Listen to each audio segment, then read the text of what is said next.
माँ की। आज भगवान सोच रहे कि मेरा मित्र आ रहा है। सुदामा जी महाराज जैसे जैसे नगर में आते गए, लोग उनकी हंसी उड़ाते गए और भक्त के भगवान के भक्त की तो हंसी सब उड़ाते हैं। भगवान का भक्त कैसा होता है, मानो कि दिखने में बिल्कुल पागल लगेगा, और वही परमात्मा का सच्चा भक्त होता है। आज सुदामा जी महाराज को कुछ लोग पागल समझते हैं, कहते हैं एक पता नहीं ये पागल सा ब्राह्मण कहाँ से आ गया। सुदामा जी महाराज से पूछते हैं भैया तुम कौन हो। सुदामा जी महाराज कह देते हैं कि मैं कृष्ण का मित्र हूँ। बोले कहाँ जा रहे हो? तो कहते हैं मैं द्वारका जा रहा हूँ अपने मित्र कृष्ण से मिलने के लिए, मैं कृष्ण का मित्र हूँ। आज द्वार पर आकर के द्वारपालों से कन्हैया सुदामा जी महाराज कहने लगे कि भैया मुझे अपने मित्र से मिलने के लिए आगे जाना है, आप मुझे अपने मित्र से मिलने दो। द्वारपाल कहने लगे अरे पटीचर तू कब से कृष्ण का मित्र हो गया? और द्वारपालों ने कृष्ण भगवान सुदामा जी को धक्का मार दिया। सुदामा जी महाराज वहीं पर गिर पड़े। अब ऐसे तैसे फिर उठे सुदामा जी महाराज कि आज द्वारपालों से कहा भैया आप मुझे रोको ना, अरे मैं बहुत दूर से चल कर के आया हूँ, मैं हारा थका हूँ, इसलिए शाम हो जाएगी, मुझे मेरे मित्र से मिलने दो। तो द्वारपालों ने फिर से धक्का मार दिया सुदामा जी महाराज में, धक्का मार दिया और वहीं पर गिर पड़े।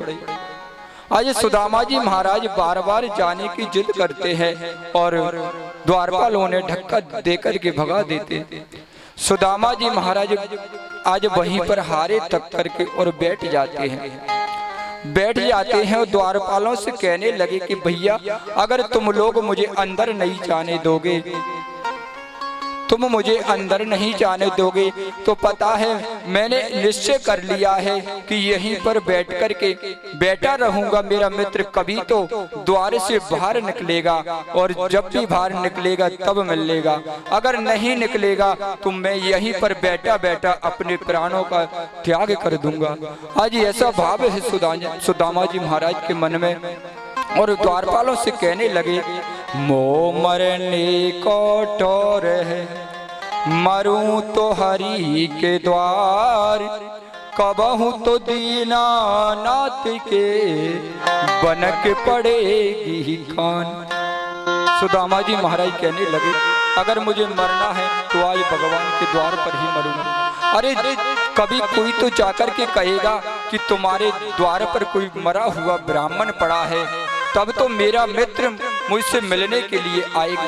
अगर तुम लोग मुझे जीवित नहीं मिलना देते तो मरकर तो मेरा मित्र मुझसे मिलने अवश्य आएगा। द्वारपालों ने सोचा कि हमारे भगवान श्री कृष्ण ब्राह्मणों का बड़ा आदर करते हैं और कहीं ये ब्राह्मण अटी है, अगर ये यहीं पर बैठा बैठा अगर इसने अपने प्राणों का त्याग कर दिया, इस बात का पता अगर भगवान को चल गया तो वो हमें दंडित करेंगे भैया, इसलिए हमें उनके पास चलना चाहिए और उनसे कह के आना चाहिए कि एक ब्राह्मण द्वार पर खड़ा है। उनकी दशा आज द्वारपाल ने भगवान के यहाँ पर आकर के बताई। किस प्रकार से कहने लगे द्वारपाल भगवान श्री कृष्ण से, शीश धोती शीश पगा न जगा तनु पे, प्रभु जाने को आई बसो के ग्राम, धोती पटी सिलटी दो पटी, हरो पाहुन उबाहुन को नहीं शम, द्वारे कड़ो दुज दूर लावदे, रहा चकिसो वसुधा अभिरामा। पूछत दीनी दयाले को धाम, बतावत आपनो नाम सुदामा। जब इस प्रकार से भगवान ने सुदामा नाम सुना तो आज अपनी सुध भूल गए। नंगे पैर कन्हैया आज दौड़ पड़े, अपनी पीताम्बरी को गिरा दिया और सुदामा जी महाराज को अंक में भर लिया। बोले कृष्ण कन्हैया लाल की जय। सुनते ही दौड़े चले हाय मोहन, लगाया गले से सुदामा को मोहन हो, लगाया गले से सुदामा को मोहन। सुनते ही दौड़े चले आए मोहन, लगाया गले से सुदामा को मोहन हो। सुनते ही दौड़े चले आए मोहन, लगाया गले से सुदामा को मोहन हो, लगाया गले से सुदामा को मोहन। हुआ रुक्मणी को बहुत ही अचंभा, हुआ रुक्मणी को बहुत ही अचंभा। ये मेहमान के साथ अजीब आ गया है, ये मेहमान के साथ अजीब आ गया है।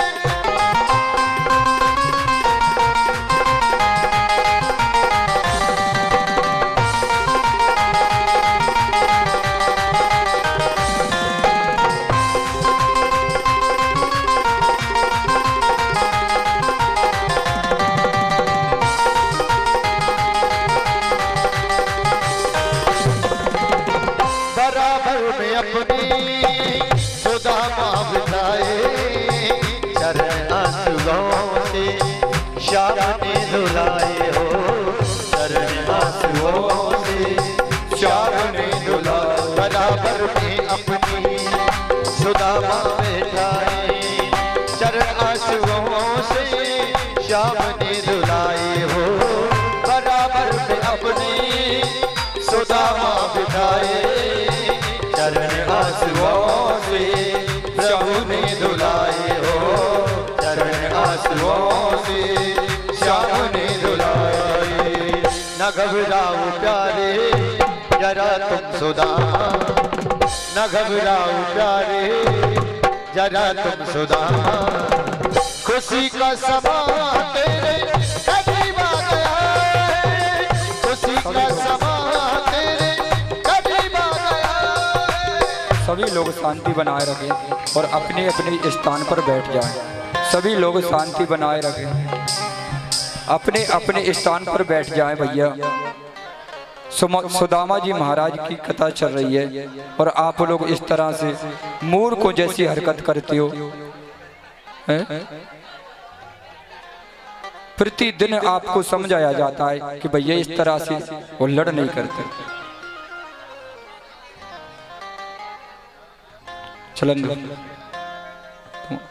अपना काम करो तुम, ठीक है नहीं, जो भी हो तो होता रहे।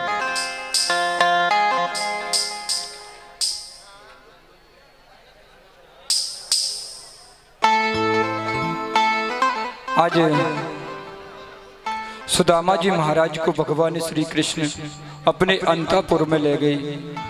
अंतःपुर में ले जाकर के आज भगवान ने जब सुदामा जी महाराज की दशा को देखा, कहने लगे मित्र कैसे बिहाल बिहावन थे, पगे कंटक जाले गड़े जुनी सोए। आहे महादो के पायो सका, तुम्हें आए इथे ना किते दिन को ही। देख सुदामा की दीनी दशा, करुणा करके करुणा निधि रोए। पानी पराते को हाथ छुओनी, नैनन के जल सो पग धोए। आज भगवान ने पानी रखा है परात में और उस जल से हाथ भी नहीं लगाया, अपने नेत्रों के जल से स्वतः ही सुदामा जी महाराज के चरण धुल गए। भगवान आज अपने मित्र के लिए कितना रोते हैं। आज कन्हैया आज हिचकियों से रो रहे हैं और सुदामा जी महाराज को गले लगाते हैं। कहा, मित्र तुमने इतनी देर कैसे लगा दी? मुझे तो लगता है कि तुम बहुत दिनों से चल करके आए हो। सुदामा जी कहने लगे, लाला मुझे 30 दिन हो गए, मैं भूलते हुए यहाँ तक आया हूँ और आज मेरी सारी थकान दूर हो गई। कन्हैया जब तुझसे मिलकर के तेरे हृदय से लग कर के मुझे इतना शीतलता मिली है, इतनी शांति मिली कि कन्हैया अब मुझे कोई कष्ट नहीं है। इस प्रकार से कहने लगे सुदामा जी महाराज। और आज सुदामा जी महाराज को भगवान ने स्नान कराया दूध से, जल से और सुंदर वस्त्र पहनाए, सुंदर वस्त्र आभूषण पहना करके आज मैया रुक्मणी ने उनके लिए भोजन बनाया है और भोजन खाने लगे बड़े बाब के साथ। और आज सुदामा जी महाराज को अपने पुत्रों की, बच्चों की, पत्नी की याद आती है। पता है जब याद आती है भोजन खाने के लिए बैठे भगवान सुदामा जी दोनों मित्र, तो सुदामा जी महाराज के आगे थाली रख दी। भगवान से कहा कि मित्र तुम भी तो भोजन करो। सुदामा ने भगवान से कहा कि मित्र आप भी तो भोजन करो। सुदामा जी महाराज ने कहा कि मित्र आप भोजन करो। तो भगवान कहने लगे कि क्यों मित्र, पहले तो ये बतलाओ कि तुम्हारा विवाह हो गया क्या? सुदामा जी कहने लगे कि भैया मेरा मन तो बिल्कुल नहीं था विवाह करने का, लेकिन माता पिता नहीं माने सो मैंने एक विवाह कर लिया। कन्हैया से कहने लगे कि क्यों कन्हैया तुमने विवाह किया है अभी तक कि कुंवारे हो? भगवान ने कहा कि मेरे तो बहुत से विवाह हुए हैं, अगर गिनाता रहूंगा तो हम भोजन नहीं कर पाएंगे।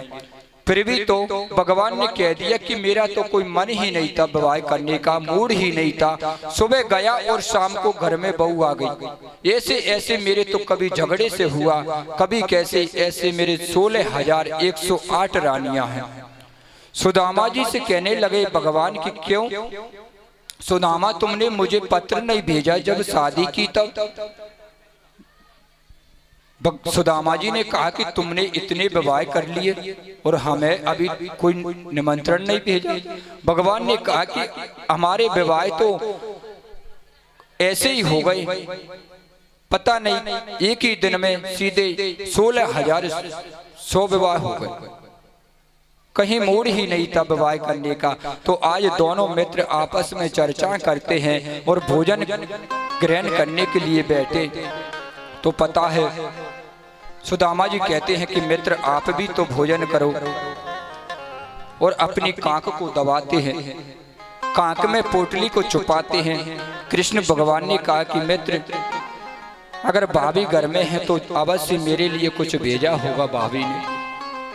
इस बात को कहा तो आज सुदामा जी महाराज कांख को दबाते हैं। क्यों दबाते हैं कि मेरा कन्हैया तो मक्खन मिश्री खाने वाला है, कहीं इन चावलों को निकाल करके खाने लगेगा तो इसका स्वास्थ्य गड़बड़ हो जाएगा। इसलिए कितना भाव है सुदामा जी महाराज के मन में अपने मित्र के लिए कि कहीं बीमार न पड़ जाए। और आज भगवान कहते हैं आगे चल गुरु मात दिए ते लिए तुम्हें चावे हमें नहीं तो नहीं। उस समय की याद करो जिस समय हमें माता गुरु माता ने चावल दिए, गुरु माता ने हमको चावल दिए थे, उस दिन आपने खा लिए। मुझे लगता है कि आज भी आप कुछ छुपा करके खाना चाहते हो। भगवान की इस तरह से कह रहे हैं सुदामा जी से, श्यामी कहो मुस्काहे सुदामा सी, चारी को बानी में हो तो प्रबानी। गांटरी कांकु में चाप रहे तुम कोलत नहीं सुधारस भीने। पाचल बात अजी न तजी तुम वैसे ही आज के तंदुल खाने। भगवान कहने लगे कि सुदामा तुम उस बात को नहीं भूले, उस दिन जो तुमने चावल खाए और आज भी उन्हीं चावलों को खाना चाहते हो। तंदुल मांगते मोहन विप्रई सकोचित देते नहीं अबिला के। ये नहीं पास कुछ कह के तई गोप धनी विधि काक में राके। सोल की दीन दयाल तहाँ है चोरी करी तुम्हें यूं हंस भाके। आज इस तरह से आज दोनों मित्र की चर्चा होती है और भगवान ने आज पोटरी में ऐसा झटका मारा और पोटरी को छुड़ा लिया। खोलने लगे आज खोल के पोटे अचोट भूरी गिरिधारन चावर चाप सिखावे। आत यह प्रभु को कमला के नात कहा तुमने चितधारी। तंदुल खाए मुट्ठी दो दीनी कियो तुमने तुझ लोक बिहारी। माता वहां पर रुक्मणी आ गई, कहने लगी कि स्वामी तुमने ये क्या विचार लिया है। अरे 2 मुट्ठी में आपने सब कुछ दे दिया, अगर तीसरी मुट्ठी और दे दोगे तो पता है आप कहाँ रहोगे। अरे अभी तो आपके पास कोई घर नहीं है और जल में जाकर के रहते हो। काय मुट्ठी तीसरी अब ना है का निज बास की आस बिहारी। रंग कहीं ही आप समान कियो तुम चाहते आपनी सेत भिकारी।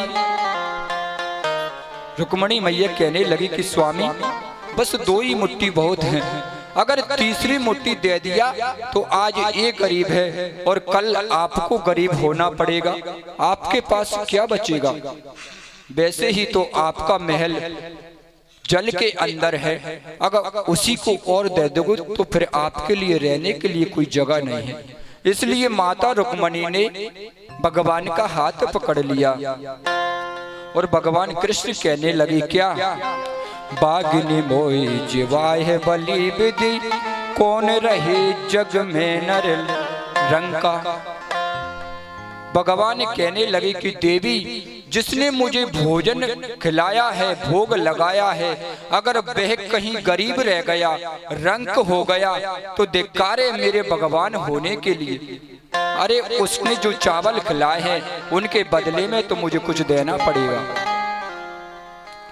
लोग कहे मित्र दुखी हमसे नहीं हमसे सही जात न है कलंका। भगवान कहने लगे कि संसार के लोग कहेंगे कि भगवान होते हुए भी और इनका मित्र दुखी है तो ये कलंक हमसे सुनाई नहीं देगा, कोई कुछ कहे तो ये हमसे बर्दाश्त नहीं होगा। इस प्रकार से भगवान कहने लगे। तब माता रुक्मणी कहने लगी तात छर वरो थगनाते हतो उरलात प्रहारी। महाराज आप उस दिन की बात याद करो जिस दिन ने उस ब्राह्मण ने आपके हृदय में लात मारी। अरे वही तो एक ब्राह्मण था और आप इस ब्राह्मण पर इतनी दया कर रहे हो, क्या वो ब्राह्मण नहीं था। तब भगवान ने कहा बागनी क्यों थी सरई अबही निज ब्याय समय दुज के इत आई। सोच ली हो दुज की बे करनी जिसकी कर सो पतिया पटवाई। भगवान कहते हैं कि वह भी तो ब्राह्मण था जिसके द्वारा आपने पत्र भेजा था मुझे तुम्हें लेने के लिए, क्या वह ब्राह्मण नहीं था। उस बात को क्यों भूल गई। और आज इस प्रकार से माता रुक्मणी और भगवान की चर्चा हुई और बड़े भाव के साथ आज भगवान सुदामा ने भोग लगाया और कहने लगे कि मित्र आप इतने दिनों तक कहाँ रहे, कैसे रहे, चर्चा करने लगे। और तुम्हारा आने का मेन कारण क्या है। जब इस प्रकार से भगवान कहने लगे, किस प्रकार से, मेरे बालापन के यार सुदामा के सो आयो।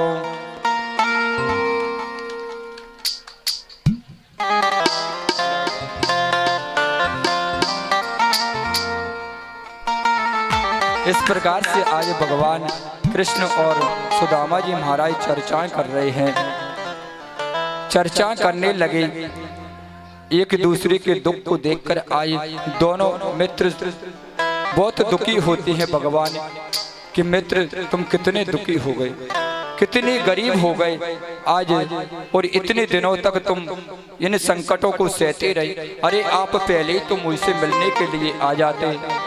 इस प्रकार से आज चर्चा कर रहे हैं। और पता है जब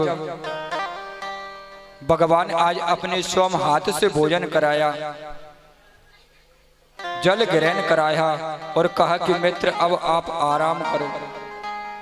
चर्चाएं होने लगी इसी प्रकार से। तो आज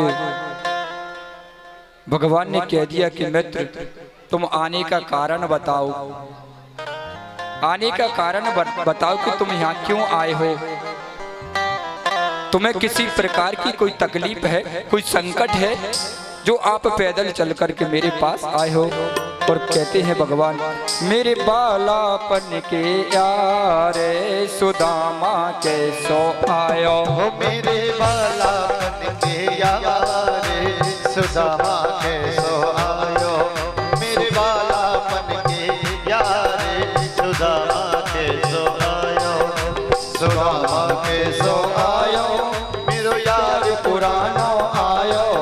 सुदामा के सो आयो, मेरो यार पुरानो आयो। मेरे बालापन के यार सुदामा के सो आयो। मेरे बालापन के यार सुदामा के सो आयो।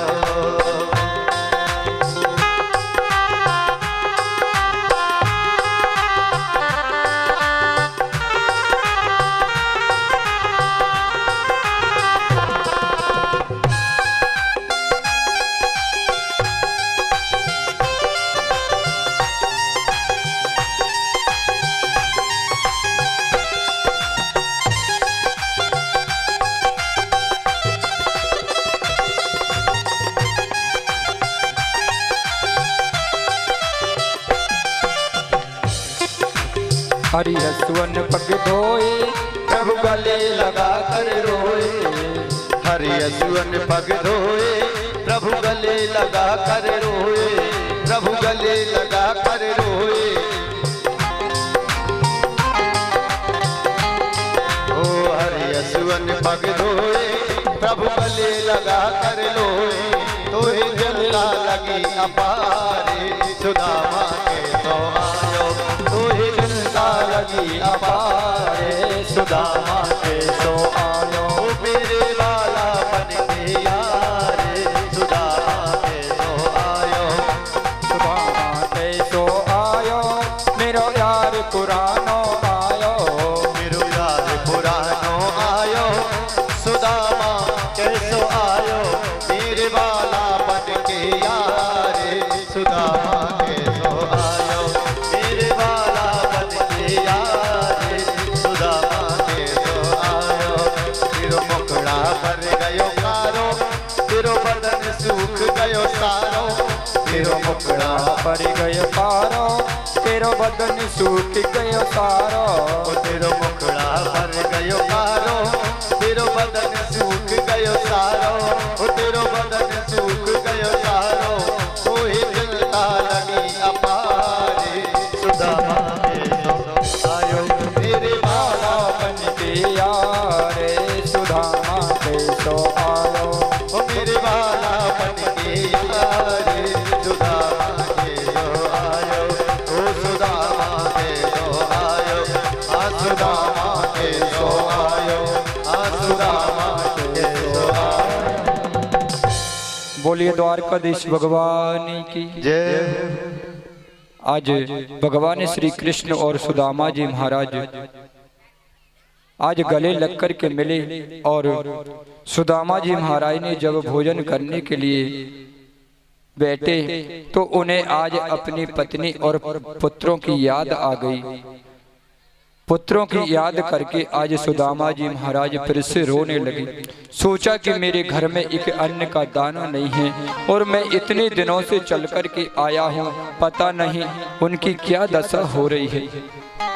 आज सुदामा जी महाराज अपने मित्र कन्हैया से कहने लगे कि मित्र, अब मुझे अपने पुत्र और बीवी बच्चों की याद आती है, इसलिए अब मैं आपसे विदाई मांगता हूँ कि मुझे चलना चाहिए।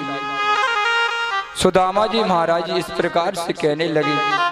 कन्हैया ने उन्हें रोका नहीं, कह दिया मित्र, अगर आपकी यही इच्छा है, मर्जी है तो आप जा सकते हो।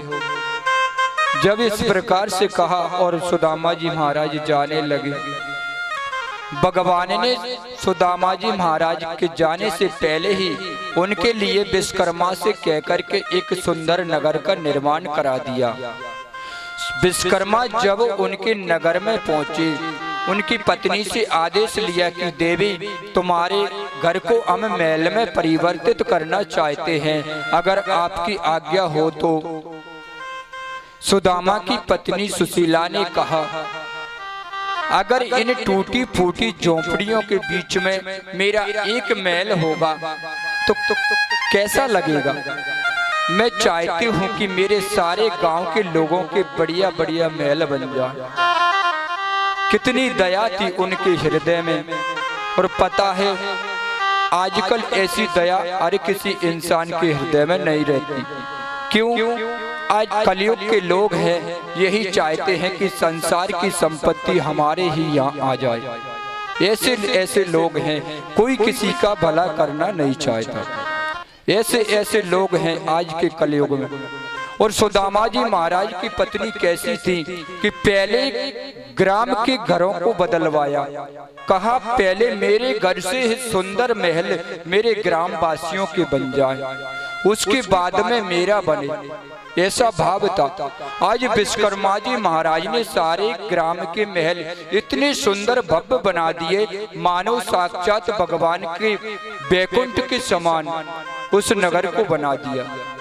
सुदामा जी महाराज के गांव का नाम था बेतपुरी। क्या नाम था? बेतपुरी। हम लोग उसे सुदामापुरी कहते हैं। आज इतना सुंदर नगर बनाया कि सारे गांव वाले चकित रह गए, देखने लगे भैया ये कैसे हुआ है। सुदामा जी महाराज का महल उनसे थोड़ा भव्य था। आज सारे के सारे लोग बड़े आनंद के साथ सुदामापुरी में वास कर रहे हैं। इधर सुदामा जी महाराज अपनी लाठी को टेकते हुए भगवान से विदाई मांग करके और अपने घर को आते हैं।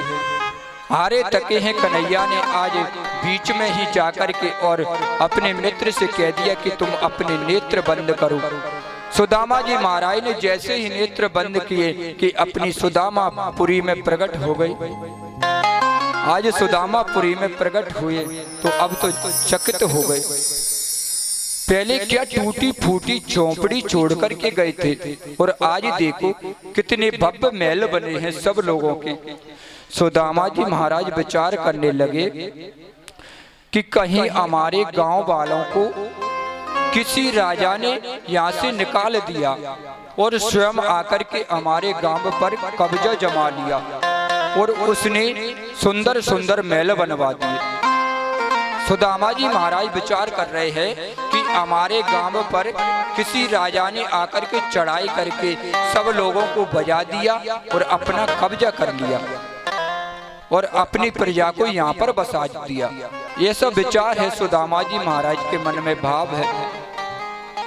आज इस प्रकार से सुदामा जी महाराज धीरे धीरे नगर में प्रवेश करते हैं और अपने ही महल के आगे आज सुदामा जी महाराज देखने लगे, सोचने लगे कि यहाँ तो मेरी टूटी सी टपरिया थी और इतना बड़ा महल कहाँ से बन गया। आज इस प्रकार से सुदामा जी महाराज सोचने लगे। इतने में उनकी पत्नी सुशीला वहां पर आ गई। आज देवी सुशीला भी इतनी सुंदर हो गई, उनकी भी काया पलट हो गई, वो भी सुंदर हो गई और उनको भी सुदामा जी महाराज ने पहचान नहीं पाया। सुदामा जी महाराज कहने लगे कि देवी आप कौन हो? यहाँ तो मेरा घर था।